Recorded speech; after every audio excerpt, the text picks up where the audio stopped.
On my way home from Thanksgiving vacation, I thought I would take a little ride by Pawpaw's house and see what became of it.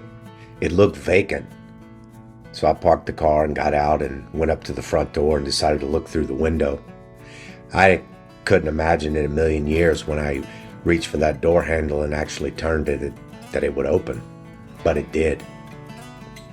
So I decided to go inside and take a look around, and my God, what a flood of memories that came back. Pawpaw, an Italian immigrant, and Granny, a farm girl from Alabama, ended up falling in love, and sometime in the 1960s they bought this property. My daddy grew up here, and I pretty much did too. Christmas time as a kid was amazing. It was absolutely amazing. I remember they had a bank book from the local bank, and every week Pawpaw had money deducted from his paycheck. He was a police officer in town for 30 years, and come Christmas time, Granny would take all that money that they had saved in the bank book and go down and just make Christmas absolutely spectacular.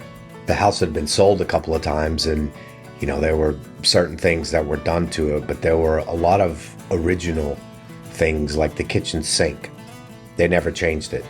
Floorboards were still visible in some of the areas, and the old windows were just like they were when Granny left it there years ago. The kitchen was the best place in the house. That's where you could always find Granny. She always had fried chicken cooking on the stove and cakes in the oven, and it always smelled so amazing. Even outside at the park across the street, you could always smell the Granny cooking chicken. They didn't own a dryer. Most people didn't back in those days. Everything was hung on the clothesline, and well, Granny's was still there, and it ran completely across the entire backyard.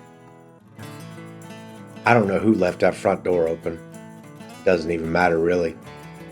But I'm super grateful that I was able to go in there for one last time, just to spend a few minutes and remember where I was raised.